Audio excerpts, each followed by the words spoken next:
All right, so moving on. Last but not least is rapid reactions. A whole lot of topics, a little bit of time. Jay, the floor is yours. All right, the Ravens have extended Coach John Harbaugh for 3 years, which will keep him in Baltimore through the 2025 season. Thumbs up, thumbs down. I'm gonna give that a whopping thumbs up. Listen. I think it's a multitude of problems there, but I think John Harbaugh has been a benefit more than harm. So I don't have a problem with that. Thumbs up. Oklahoma City Thunder guard Shea Gillis Alexander has missed 3 of the last 4 games with a right ankle soreness, and the team has announced Monday night that he will miss the rest of the season. How does this make you? Does this make any sense to you, Jay? There's only 7 games left in the regular season for them. They're like 22 and 59 or something crazy. So they're really meaningless games. You don't want to take the chance that it becomes a serious issue. So, yeah, I got no problem with that. The 49ers still have Jimmy Garoppolo on the roster, but Coach Kyle Shanahan says the plan is for last year's third overall pick, Trey Lance, to take over the job sooner rather than later. When do you expect Lance to make his first start? Probably the second game of the season, if not the first. Like, here's the thing. The problem is, I just thought the 49ers would have had traded Jimmy Garoppolo. Unless Trey Lance got some injury we don't know about, at this point, you would think the 49er fans, like, come on, man. Go ahead and start the young fella. You know they don't want a guy that was picked number 3 overall to just be sitting there roasting away. You know what I'm saying?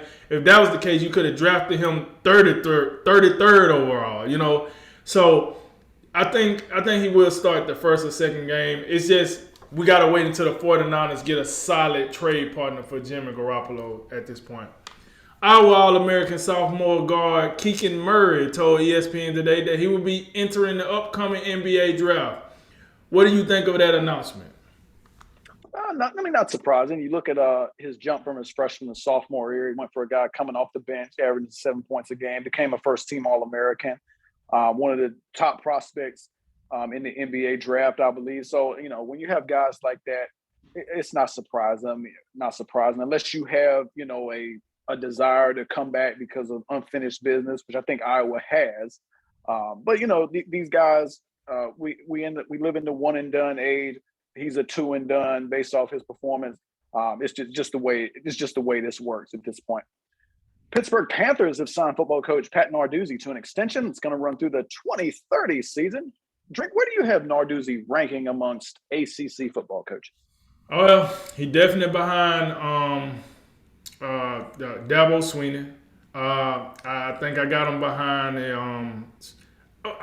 if I had to go right off the dome, I would say maybe third. Oh, no, not third. Probably fourth or fifth. I know 3 coaches off the back that he's behind, but then I guess it's debatable with the other coaches. So I say fourth or fifth right now. Future Hall of Famer first baseman Albert Pujols have returned to St. Louis and will play his last season with the Cardinals, where he spent his first 11 seasons of his career and won 2 World Series rings. Do you like this move, Jay? I did. It's sentimental. He started his career with the Cardinals, won 3 MVPs, 2 World Series, first ballot Hall of Famer, no question. He's 21 home runs shy of 700. It'd be great to see him reach that. But practically not sure how great it'll turn out, but at least with the universal DH now, he'll probably slide in there in that spot more often than not. And at the very least, it's an appropriate ending for him to end his season with the team he started with. Cleveland Cavaliers standout rookie forward Evan Mobley exited last night's win over the Orlando Magic with a sprained left ankle. X-rays were negative, but with all the injuries the Cavs have suffered, do you see any reason to believe they can win a playoff series this year?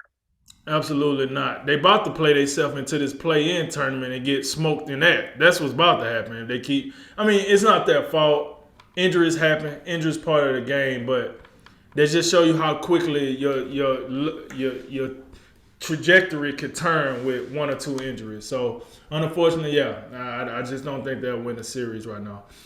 The Saints have signed veteran quarterback Andy Dalton to their roster to a 1-year deal worth up to $6 million. Was that a good idea?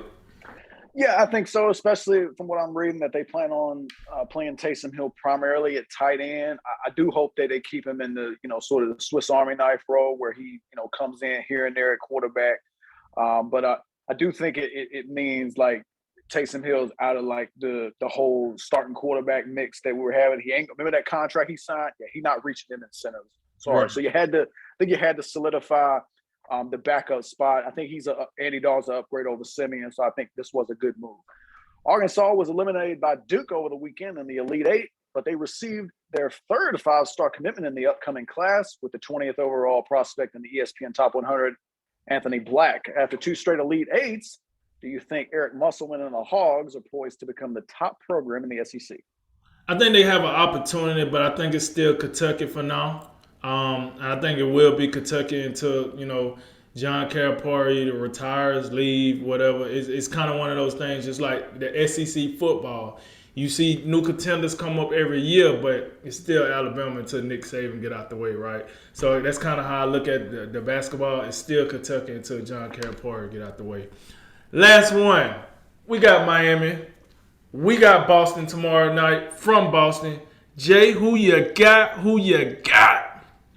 Heat is struggling a little bit. Boston's been real hot there at home. I'll take the Celtics. That concludes tonight's Drink of Wisdom. As always, like, listen, share, and subscribe. Thank you for joining us, and don't be like some of them loser NFL owners. I don't know what to do with that. I don't want to be a loser. But you remember this, make tomorrow better than today. Make today better than yesterday. And you know what we going to do? We going to holler at you until next time, baby.